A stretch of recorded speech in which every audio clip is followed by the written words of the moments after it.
Hello guys, எல்லாருக்கும் வணக்கம். நான் உங்க ஹரிகிரன் ஃப்ரம் அனிமி சோர்போட சேனல். இன்னைக்கு நம்ம பார்க்க இருக்கிறது தி மேஜிக் அண்ட் மசில் அனிமியில் எபிசோட் 2 தான். ஸோ இந்த எபிசோட் பார்த்தீங்கன்னா ரொம்ப இன்ட்ரெஸ்டிங்காக இருக்கு. ஏன்னு சொன்னால் மேஷ் வந்து இந்த மேஜிக் அகாடமிக்குள்ள என்ட்ரு ஆவானா மாட்டானா, ஏன்னா அவன்கிட்ட மேஜிக்கே கிடையாது. ஃபிசிக்கல் பவரை மட்டுமே வச்சுக்கிட்டு அவன் மேஜிக் அகாடமிக்குள்ள எப்படி என்ட்ரு ஆவான். ஸோ இதை பார்க்கக்கூடிய ஆர்வம் எனக்கும் இருக்கு, உங்களுக்கும் இருக்குன்ற நம்புறேன். வாங்க வீடியோக்குள்ள போகலாம். ஸோ இந்த வீடியோவோட ஸ்டார்டிங் சீன்லேயே பார்த்தீங்கன்னா இந்த எக்ஸாமோட கோஆர்டினேட்டர் ஒருத்தர் வந்து அவர் விண்டோல இருந்து பார்த்துட்டு இருக்காரு. ஆஹா, மினிஸ்டர் பையன் வந்திருக்கான், கவுன்சிலர் பையன் வந்திருக்கான், எல்லாம் பணக்கார பசங்களும் வந்திருக்காங்களே, இந்த வாட்டி கொஞ்சம் ப்ராமிசிங்கான ஸ்டூடெண்ட்ஸ் இருக்காங்க. அப்புறம் இவன் யார், இவன் இங்க எல்லாம் மேஜிக்கை பத்தி பண்ணிட்டு இருக்கானு, அவன் என்ன தம்பிள்ஸ் தூக்கிட்டு இருக்கிறான், வெயிட் லிஃப்டிங் பண்ணிட்டு இருக்கிறான், யாரா அவன் அப்படின்னு யோசிக்கிறேன். திரும்பி பாக்குறப்ப அவன் என்ன பண்றான், ஏர்லயே கால் மேல கால் போட்டு உட்காந்துட்டு இருக்கான். பிளஸ் பாடி எப்படி ஃபிட்டா வச்சுக்கணும் அப்படின்றத படிச்சுட்டு இருக்கான் அவன் புக்ல. ஏன்டா மேஜிக்கை பத்தி படிக்காம இந்த மாதிரி விஷயத்த பத்தி படிச்சுட்டு இருக்கானே, இவனெல்லாம் எப்படி நம்ம மேஜிக் அகாடமிக்குள்ள எடுக்கிறது, இவனை எப்படியும் நம்ம வெளில தள்ளலாம் ஃபர்ஸ்ட் கேம்லயே, பிரச்சனை இல்லை அப்படின்னு முன்னாடி பாக்குறப்போ போலீஸ் தலைவரும் நைனாவும் இருக்காரு. ரெண்டு பேரும் பேசிக்கிறாங்க. இவன் ஜெயிப்பான்ற கஷ்டம்தான், ஆனா ஜெயிச்சு தானே ஆகணும், ஏன்னா மேஜிக்கே கிடையாது, பிசிக்கல் ஸ்ட்ரென்த்தை மட்டும் வச்சு எப்படி ஜெயிப்பான், நான் பாத்துக்கிறேன் நைனா, நீ ஏன் கவலைப்படுற, அவன் ஜெயிச்சிருவான் அப்படின்றாங்க. இப்போ வந்து எக்ஸாம் ஸ்டார்ட் ஆக போகுது. அப்போ ஸோ எக்ஸாம் கோஆர்டினேட்டர் வந்து பார்த்தீங்கன்னா என்ட்ரியா வந்து மாசா கொடுத்துருக்காரு. அப்படியே ஃபயர் பிளாஸ்ட்ல வச்சுட்டு அப்படியே இறங்குறாரு. இவரை பார்த்தோன்னே எல்லா பசங்களும் பெருமையா பேசுறாங்க. இவர் எவ்வளவு பெரிய ஆள் தெரியுமா, இவர் நம்ம எக்ஸாம் கோஆர்டினேட்டரா வந்திருக்காங்கன்னா எக்ஸாம் செம்ம டஃபா இருக்க போதுடா, இவர் அப்படி இப்படின்றாங்க. இவருக்கு உடனே பெருமை, என்னை பத்தி நல்லா பிரைஸா பேசுங்கடா அப்படின்ட்டு. அப்போ மேஷ் என்ன சொல்றான்னா, நீ டேரக்டா நடந்தே வந்திருக்கலாம், அதை விட்டுட்டு இந்த மாதிரி ஸ்மோக் ஸ்கிரீன் மாதிரி போட்டு உடம்பெல்லாம் ஹீட் ஆயிட போகுது அப்படின்றான். இந்த பையனை ஏதாவது பண்ணியே ஆகணும் அப்படின்னு சொல்லிட்டு, சரி பசங்களா உங்களோட டெஸ்க் இருக்கு, டெஸ்க்ல உட்காருங்க. எங்க இருக்குன்னு மேஜிக்கை போடுறாரு. போட்டோன்னு அப்படியே பூமியில இருந்து டெஸ்க் வருது, பேப்பர் மேல இருந்து வருது, பெண்ணு எல்லாமே வந்துச்சு. இதை பார்த்தோன்னா மறுபடியும் பசங்க சொல்றாங்க, எவ்வளவு பெரிய ஆள்றா இவரு, ஒரே சொடுக்குல எல்லாத்தையும் வர வச்சிட்டாரா இவரு.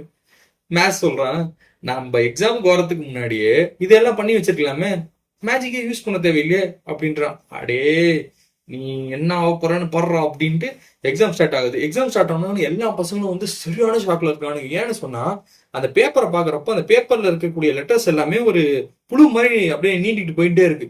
ஐயோ, இந்த மாதிரி இருந்தா நம்ம எப்படி கிளியர் பண்றது அப்படின்ட்டு.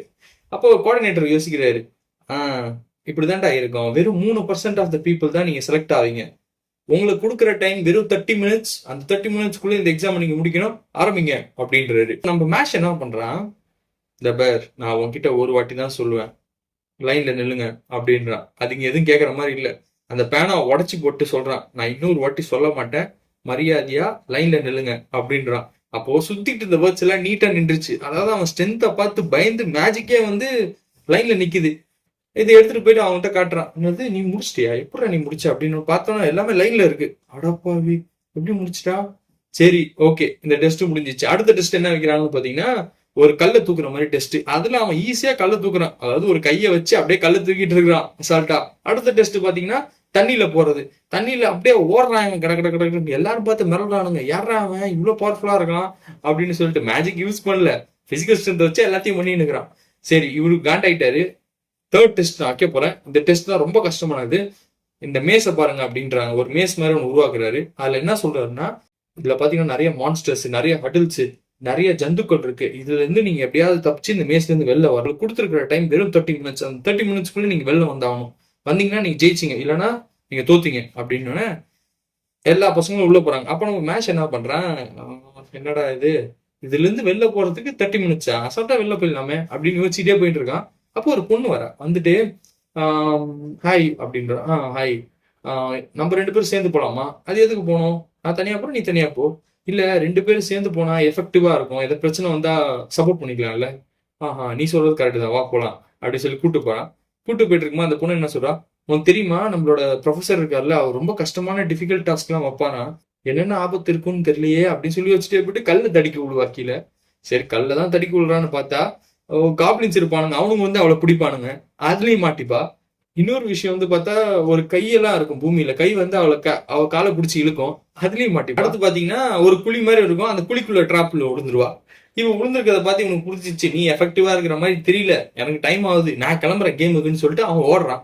இவன் ஓடுற போது இவன் என்ன பண்றா, ஒரு மேஜிக் ஒன்று போட்டு கையும் காலையும் விலங்கு போட்டு கீழே உட்கார வச்சிட்டா. ஏன் இந்த மாதிரி பண்ண அப்படின்னு.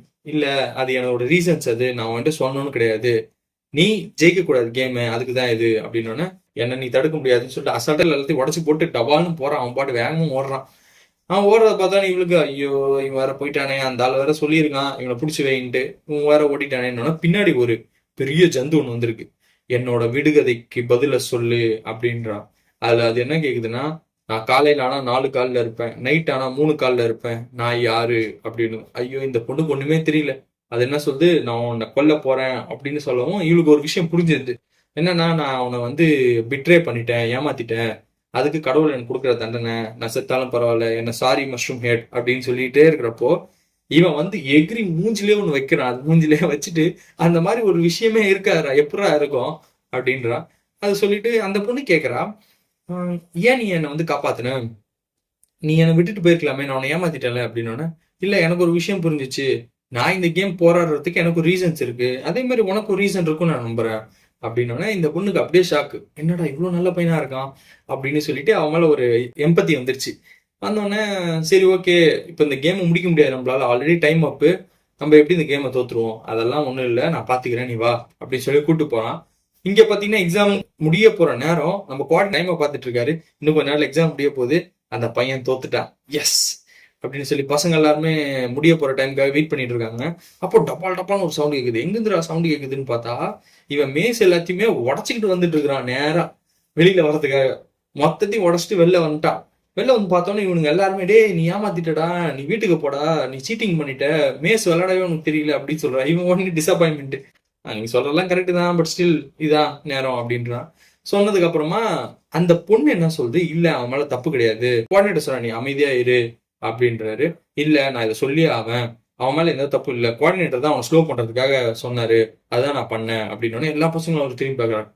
ஆமாயா நான் தான் சொன்னேன், நீ பார்த்தனா இருக்கலே புவர் ஃபேமிலி, நீ பார்த்தனா தட்டி முண்டா, ஒரு பவரும் கிடையாது உங்ககிட்ட, உங்களை 2 பேரையும் இங்க அகாடமிக்குள்ள அனுப்பி என்ன யூஸ், அதுக்காக தான் உங்களை இப்பயே நான் காலி பண்ணணும்னு முடிவு பண்ணிட்டேன், ஏன் டிசிஷன் தப்புனா என்கிட்ட சண்டை போடுங்க, ஃபுல் பவரை பாருங்க அப்படின்னோடனே மேட்ச் கிட்ட அவன் குச்சியை வச்சு போட்டான்.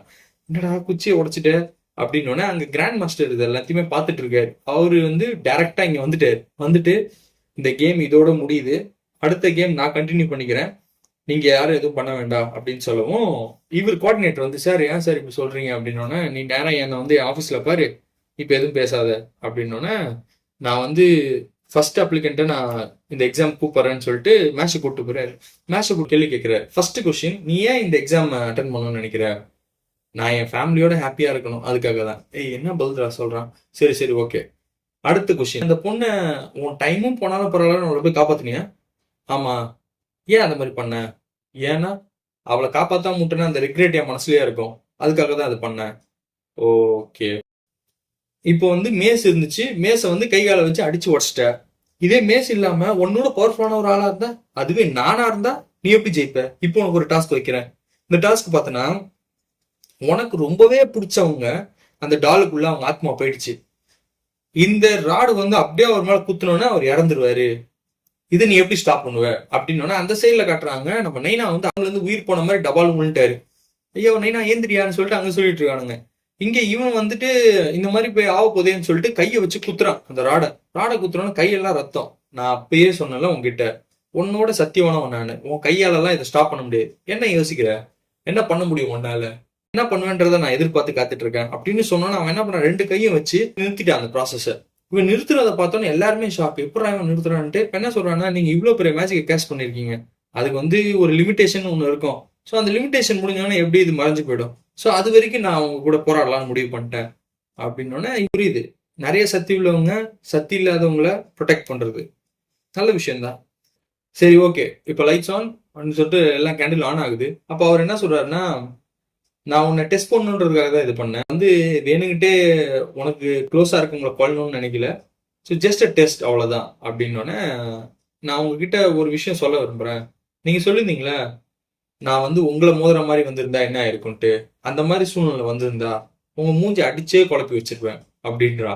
எல்லாரும் ஒரு மாதிரி, என்னடா நினைச்சிட்டு இருக்க, அவர் யார் தெரியுமா, கிராண்ட் மாஸ்டர் அப்படின்ட்டு. Oh cool down cool down cool down, எனக்கு உன்னை ரொம்ப பிடிச்சிருக்கு, நீ இந்த கேரக்டரிஸ்டிக்ஸ்ல இருந்து எப்பவுமே மாறாத, உன்ன மாதிரி ஆளு தான் இங்க தேவை, மற்றவங்களுக்காக போராடுற மனப்பக்குவம் உள்ளவங்க நீயும் ஒருத்தன், ஸோ அதனால யூ ஆர் செலக்டட் அப்படின்னு சொல்லி போட்டுறாங்க. அங்கே நம்ம நைனா ஏஞ்சிட்டாரு. ஏஞ்சதுக்கு அப்புறமா இவனை கிளாஸ் ரூம்ல அனுப்பிச்சு விட்டாங்க. கிளாஸ் ரூம்ல போயிட்டு டீச்சர் என்ன நடத்திட்டு இருக்காருன்னா, லாக் எப்படி ஓப்பன் பண்றது நான் சொல்லி தரேன்னு சொல்லிட்டு லாக் ஓப்பன் பண்றாங்க மேஜிக் யூஸ் பண்ணி. இவன் என்ன பண்றான், மேஜிக் தான் கிடையாது, கையை வச்சு புடுங்குறான், ஒரே டைம் உடஞ்சி போச்சு. திட்டுறாங்க வந்து டீச்சர், ஏன்டா டே உன்ன மாதிரி ஆளுங்களை எதுக்குடா இங்க உள்ள கூப்பிட்டு வந்து எங்களை டார்ச்சர் பண்றானுங்க அப்படின்னு சொல்லிட்டு அங்க சொல்லிட்டு இருக்காங்க. அவங்க சொல்லிட்டு இருக்க நேரம் அவன் பக்கத்துல இருக்க பையன் என்ன பண்றான், ஐயோ இந்த அளவுக்கு பவர்ஃபுல்லா இருக்கானே, இவங்ககிட்ட எல்லாம் தள்ளியா இருக்கணும், இவங்ககிட்ட எல்லாம் மாட்டினா அவ்வளவுதான்டா அப்படின்னு சொல்லிட்டு அவன் பாட்டுக்கு ரூமுக்கு போயிட்டு இருக்கான். சரி நமக்கு என்ன ரூம் அலாட்டா இருக்கு, நமக்கு யார் ஃப்ரெண்டா வர போறான்னு தெரியலையே அப்படின்னு சொல்லி போறப்போ ரூம் நம்பர் 302. ரூம் குள்ள போனப்ப என்னடா கதவே இல்லாம இருக்கு ரூம், இப்படித்தான் இருக்குமா அப்படின்னு சொன்னோம பின்னாடி ஒருத்தன் கூப்பிடுறான். யாருன்னு பார்த்தா மேஷ். டோரை பிடிங்கிட்டான், எப்பவும் போல புல்லா புஷான்னு தெரியாம புடுங்கி வச்சுட்டான் கையோட. ஐயோ இவனா, எவனை பார்க்க கூடாதுன்னு நினைச்சோம், அவனையே தான்டா பாக்குறான். எனக்கு தலைவலிடா சாமி. என் பேரு ஃபின். ஸோ உன் பேரு? என் பேர் மேஷ். ஓகே இதெல்லாம் உன்னோட எக்யூப்மெண்ட்ஸ்? ஆமா இதெல்லாம் என்னோட எக்யூப்மெண்ட்ஸ், இதெல்லாம் என்னோட மசில்ஸ், இதை பாருங்க அப்படின்னு. சரி சரி ஓகே ஓகே அதை பத்திலாம் பேச வேண்டாம். நான் உன்கிட்ட ஒரு விஷயம் சொல்லணும். உனக்கு இந்த காலேஜை பத்தி என்னென்ன தெரியணுமோ என்கிட்ட கேளு, நான் உனக்கு சொல்லித்தரேன், ஏன்னா நீ புதுசு இல்லை அப்படின்னு. எனக்கு ஒரு விஷயம் டவுட்டு, என்னது அப்படி சொல்லி கேட்குறேன். டிவைன் விஷனரி ஆகிறதுக்கு என்ன வேணும் அப்படின்னு சொல்லி கேட்குறப்ப, டிவைன் விஷனரி ஆகிறதுக்கு இல்லை காலேஜில் நடக்கக்கூடிய கல்ச்சுரல்ஸு இல்லை ஈவெண்ட்ஸு, எக்ஸ்ட்ரா கரிக்குலர் ஆக்டிவிட்டீஸ், உன் எஜுகேஷன், உன்னோட பங்க்சுவாலிட்டி, இது எல்லாத்தையுமே பேஸ் பண்ணி உனக்கு காயின்ஸ் கொடுப்பாங்க. அது காப்பராக இருக்கும், சில்வராக இருக்கும், கோல்டாக இருக்கும். ஸோ யார் மேக்சிமமாக வச்சிருக்காங்களோ அவங்க தான் டிவைன் மிஷினரி ஆவாங்க அப்படின்னு சொல்லவும், ரொம்ப கஷ்டம்டா சாமி, எப்படா டிவைன் மிஷினரி ஆகுது, உனக்கு மட்டும் இல்லை இங்கே இருக்கவங்க எல்லாருக்குமே அதே பிரச்சனை தான். டிவைன் மிஷினரி ஆகிறதுக்கு தான் ட்ரை பண்ணுறாங்க, ஆனால் ஒரே ஒருத்தருக்கு தான் அந்த சான்ஸ் கிடைக்கும் அப்படின்றத அவன் சொல்கிறான். சொன்னதுக்கு அப்புறமா இவன் என்ன கேட்குறான், சரி ஓகே நான் உனக்கு ட்ரீட் தரலான் இருக்கேன், க்ரீம் பஃப் சாப்பிடலாமா அப்படின்னு சொல்கிறான். க்ரீம் பஃபா, இது உன் பாக்கெட்டில் வச்சிருந்த? ஆமா அப்படின்ட்டு க்ரீம் பஃப் 2 பேரும் சாப்பிட்றாங்க. இதோட இந்த எபிசோட் முடியுது. அடுத்த எபிசோட் நாளைக்கு பார்க்கலாம். Until then, bye from you, Harikiran from Anime's Group Channel. Thank you.